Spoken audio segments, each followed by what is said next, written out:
Morning all of student आज जो हम पढ़ेंगे वो क्लास 12th स्टैंडर्ड के चैप्टर नंबर 9 के बारे में पढ़ रहे हैं, जिनका नेम क्या है, strategy for enhancement in food production. ठीक है, तो इसके पहले स्टूडेंट आपको वीडियो आपको दिया गया था हनी बी के बारे में, और हनी बी जो था इसके बारे में आपको इसको कैसे रेयरिंग करना है। ठीक है, किस तरीके से इसको मैनेजमेंट करते हैं, इनकी विभिन्न टाइप की जो डिफरेंट टाइप की स्पीसीज थी, डिफरेंट टाइप्स के क्या यूज थे, इसके बारे में आज पढ़ लिए थे ऑलरेडी।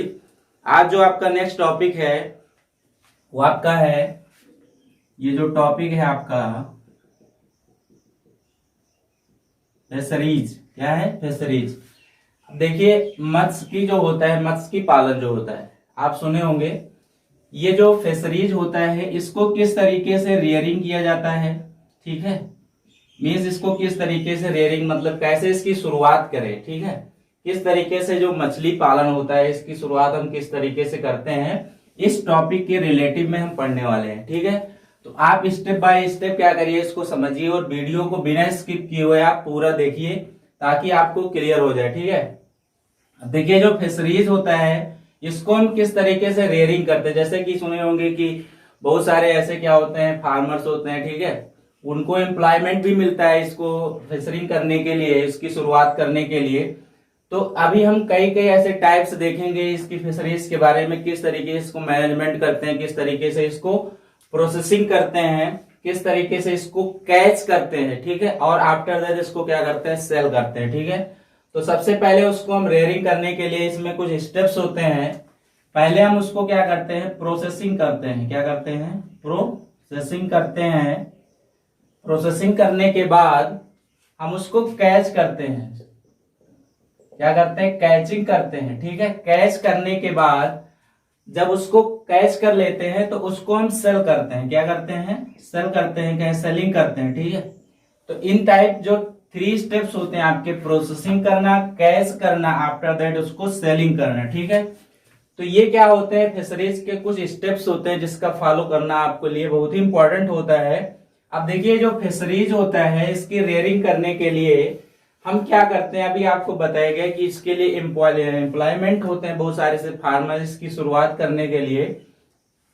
तो हमको क्या करते हैं कि इनको हमको जब रेयरिंग करते हैं तो इनको हमको ये सारी चीजों का ध्यान देना चाहिए। आफ्टर दैट क्या होता है कि जहां पे इनको क्या कर रहे हो, आप रेयरिंग कर रहे हो, इसको आप शुरुआत कर रहे हो, तो वहां पे जो होना चाहिए कि वहां पे इनका जो जहां पे इनको रखना है, चाहे वो रिवर हो, चाहे वो पॉन्ड हो, चाहे वो ओशियन हो, वहां का जो होना चाहिए, जो पूरा जो वाटर होना चाहिए वो फ्रेश होना चाहिए। क्या होना चाहिए? फ्रेश होना चाहिए। क्यों?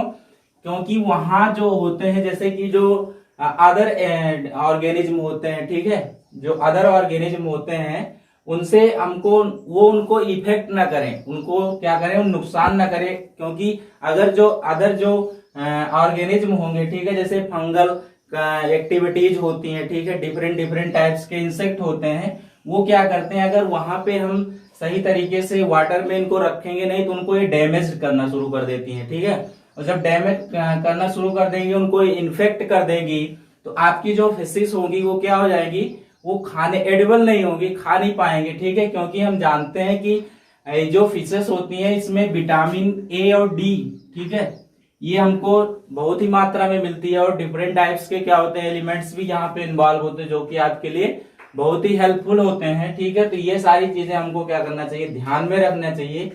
अब देखिए यहाँ पे क्या होता है, यहाँ पे पढ़ने से पहले ही इन सारी चीजों का ध्यान जरूर देना चाहिए। अब देखिए, एक्वा कल्चर एक होता है। क्या होता है? Aqua culture.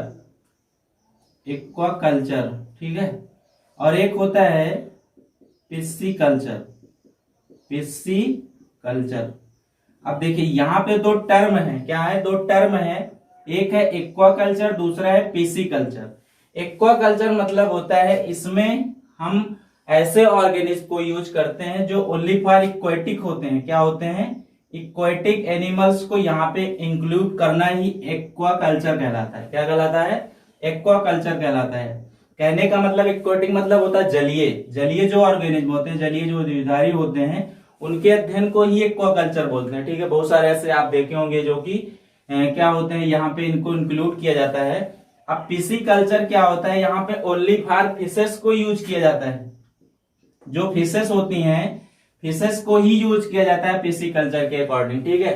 तो एक्वा कल्चर में एक्वाटिक एनिमल्स आल आएंगे और पीसी कल्चर में क्या होते हैं, फिशेस आती हैं, ठीक है। इसमें केवल फिशेस को ही यूज किया जाता है। अब देखिए फिशरीज मतलब ये होता है कि फिशेस को ही रियरिंग करना। इसमें बहुत सारे ऐसे आप ले सकते हो, जैसे मोलस्का ले सकते हो, ठीक है, मोलस्का ले सकते हो, सेलिंग फिशेस ले सकते हो, ये सारी चीजें ले सकते हो आप, ठीक है। स्वान ले सकते हो जो झींगा मछली होती है, इन सारी चीजों को भी इसके अंतर्गत रेयरिंग करवाया जाता है। अब देखिए ये जो एक्वा कल्चर होता है पीसी कल्चर के बाद, ये दो तरीके के जो ये प्लेसेस होते हैं, ये मछलियां दो तरीके के प्लेसेस में ये क्या करती है, इन्वॉल्व रहती है, ठीक है। एक क्या होता है, लवणीय जल में ये रहती हैं, एक कहाँ होती हैं, फ्रेश वाटर में रहती है, ठीक है, फ्रेश वाटर फिशेस। तो पहला हम कह सकते हैं फ्रेश वाटर फिशेस, ठीक है, फ्रेश वाटर फिशेस। दूसरा जो होता है मेराइन, मेराइन वाटर फिशेस। एक मछली कौन सी होती है जो कहां रहती है, फ्रेश वाटर, ठीक है, फ्रेश वाटर में रहती है, लवणीय जल में। दूसरा क्या होता है, लवणीय जल में रहते हैं। अब इसमें हम देख लेते हैं एग्जाम्पल कौन कौन से होते हैं जो फ्रेश वाटर में रहते हैं। फ्रेश वाटर में एग्जाम्पल्स में अगर हम बात करें, फॉर एग्जाम्पल रोहू, क्या होता है, रोहू आप सुने होंगे, क्या सुने होंगे, कैटा, ये मछलियां होती हैं, कैटा होती हैं। कॉमन कार्प्स, कॉमन कार्प्स होती हैं। एंड यहाँ पे जो होता है टिरिका होता है, क्या होता है, टिरिका। तो ये ऐसी मछलियां होती हैं, क्या होती हैं, ऐसी मछलियां होती हैं जो कि अलवणीय जल में मीन्स फ्रेश वाटर में ही रह सकती हैं, ये मेराइन वाटर में इन्वॉल्व नहीं हो सकती हैं। और ये प्रेजेंट कहाँ कहाँ होती हैं, मीन्स कहाँ पे ये पाई जाती हैं। अगर हम प्लेस की बात करें, स्थान इनका कौन कौन सा होता है, तो ये रिवर में होती हैं, कहाँ होती हैं, रिवर में हो सकती हैं, एंड पॉन्ड में, तालाबों में, ठीक है, नदियों और तालाबों में ही ये पाई जाती हैं। कौन कौन सी मछलियां, रोहू, कैटा, कॉमन कार्प एंड टिरिका, ठीक है। तो आपको एग्जाम्पल पता होना चाहिए, क्योंकि एग्जाम्पल आपसे पूछा जाता है कि ऐसी मछलियों के नाम बताइए जो कि फ्रेश वाटर में रहती हैं, फ्रेश वाटर फिशेस जो होती हैं वो कौन कौन सी होती है, रोहू, कोटा, कॉमन कार्प, टिरिका, ठीक है। अब हम बात करते हैं लवणीय जल में रहने वाली, ठीक है, मेराइन वाटर में रहने वाली फिशेस कौन कौन सी हो सकती हैं। तो हम बात करें फॉर एग्जाम्पल की, फॉर एग्जाम्पल कौन कौन से हैं, यहां पे जो होता है आपका सार्डिनेस, सार्डिनेस जो फिशेस होती हैं, एंड मैकेराल, मैकेराल जो होती हैं ये फिशेस हो गई। एंड यहां पे जो होता है पंप फ्रेट्स, ठीक है, एटीसी। तो ये जो मछलियां होती है ओनली फॉर मेराइन वाटर में ही रहती हैं। कौन कौन सी मछलियां हैं, ये आपकी हैं सार्डिनेस, मैकेराल और पम्फ्रेट्स। ये ऐसी मछलियां होती हैं जो कि मेराइन वाटर में ही फिशेस जो होती है रहती हैं, इन्वॉल्व कर सकती हैं। फॉर एग्जांपल ये प्लेस में आपको कहां कहां पे होती हैं, इनका प्लेस कहां होता है, ये ओशियन में होती हैं, कहां होती हैं, ओशियन में होती हैं, एंड साल्टी वाटर, लवणीय जो जल होता है वहां पर ये रहती है। क्लियर हो रही बात। अब देखिए टर्म आप सुने होंगे, जैसे इसके पहले आपको एक टर्म बताया गया था ग्रीन रेवोल्यूशन, हरित क्रांति। हरित क्रांति का मतलब क्या होता है, हरित मतलब क्या होता है कि हम जो हरित क्रांति, जो भी एग्रीकल्चर, जो भी हार्वेस्ट फसलों को हम इंक्रीजमेंट कर रहे हैं, बढ़ावा दे रहे हैं, तो हमारे जो इंडस्ट्रियल एरिया में हमारे इंडिया की अगर हम बात कर रहे हैं तो उसमें इसमें क्रांति आ रही है। तो हरित क्रांति आप पढ़े थे, ग्रीन रेवोल्यूशन। वैसे ही इस जो फिशरीज होता है इसके भी जो रेयरिंग कर रहे हैं, हम प्रोसेसिंग कर रहे हैं, कैचिंग कर रहे हैं, ठीक है, सेलिंग कर रहे हैं आफ्टर दैट, तो इनको भी हम क्या कर रहे हैं हमारे प्रोडक्शन में, ठीक है, हमारे जो भी यहां से हमको सेलिंग कर रहे हैं उससे हमको जो इंक्रीजमेंट मिल रहा है उसमें भी हमारी क्या आ रही है, ब्लू रेवोल्यूशन हो रही है। तो इसी तरीके से बच्चे क्या करते हैं, तो यहाँ पे आपको पता होना चाहिए कि इसके पूरे क्रांति को ही हम बोलते हैं ब्लू रेवोल्यूशन। तो आपको बच्चे क्या करते हैं कि ब्लू रेवोल्यूशन मतलब ग्रीन समझ लेते हैं, तो यहाँ पे ब्लू मतलब होता है नील क्रांति बोलते हैं, ठीक है, नील क्रांति बोलते हैं। तो आपको इसको पता होना चाहिए कि ये फिशेस से रिलेटिव है, ना कि हरित क्रांति से। तो ये सारी चीजें हमको पता होनी चाहिए।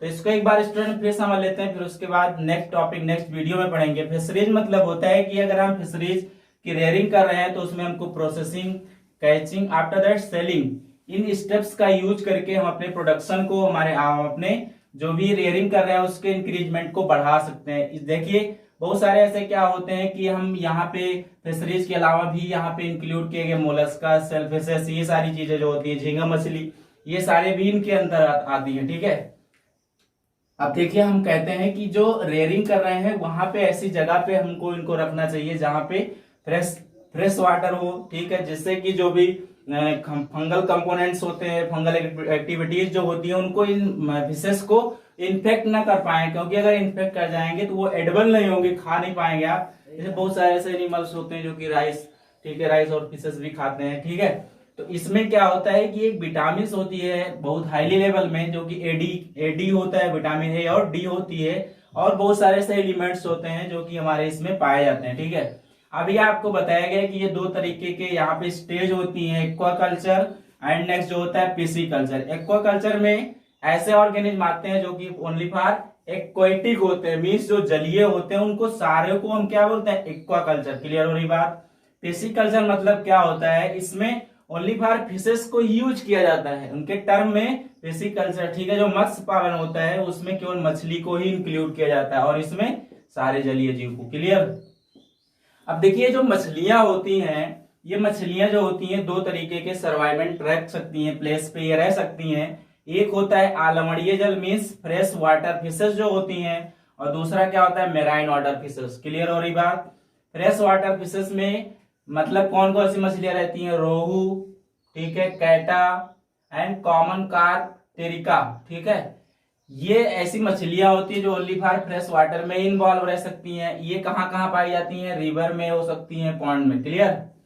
अब देखिए मेराइन वाटर मीन्स लवणीय जल में कौन कौन सी मछलियां रह सकती हैं।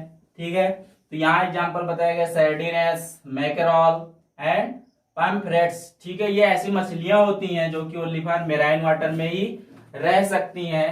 प्लेस की अगर हम बात करें तो ये ओशियन में, साल्टी वाटर में, ठीक है, ये यहाँ पे प्रेजेंट होती हैं। देखिए अभी एक टर्म हमने बताया, जैसे इसके पहले हरित क्रांति बताया था, वैसे आपको यहाँ पे दिमाग में रखना है कि यहाँ पे ब्लू रेवुलेशन जो होता है वो फिशरीज के अकॉर्डिंग आता है। क्लियर हो रही बात। तो स्टूडेंट ये जो आपको वीडियो प्रोवाइड किया जाता है डेली, आप पहले इसको वॉच कर लिया करिए। ठीक है, वॉच करने के बाद क्या है, तब आफ्टर दैट आप क्या करिए, आप नोटबुक में लिखिए। ठीक है, तो हम जो वेडनेसडे को आपको ऑनलाइन जियो मीट पे आपको मिलेंगे, ठीक है, उस पे आप फेस टू फेस क्या कर सकते हैं, अपने प्रॉब्लम को भी पूछ सकते हैं। तो उसमें आपको टाइम टेबल भेजा गया होगा ग्रुप पे आपके, तो उसपे हम आपको इसको फिर से एक बार समझा देंगे, या जो इसका नेक्स्ट टॉपिक होगा उस पर हम कवर करेंगे। तो जियो मीट ऐप आप डाउनलोड करिए, उस पर आपको जब आपका टर्न आएगा मीन्स बुधवार को, वेडनेसडे को, आपको उसका पासवर्ड बता दिया जाएगा। आप उस पर अटैचमेंट होकर के आप फेस टू फेस कमेंट कर सकते हैं, पूछ सकते हैं अपनी प्रॉब्लम को। ठीक है, तो स्टूडेंट आज के लिए इतना ही। Thank you class.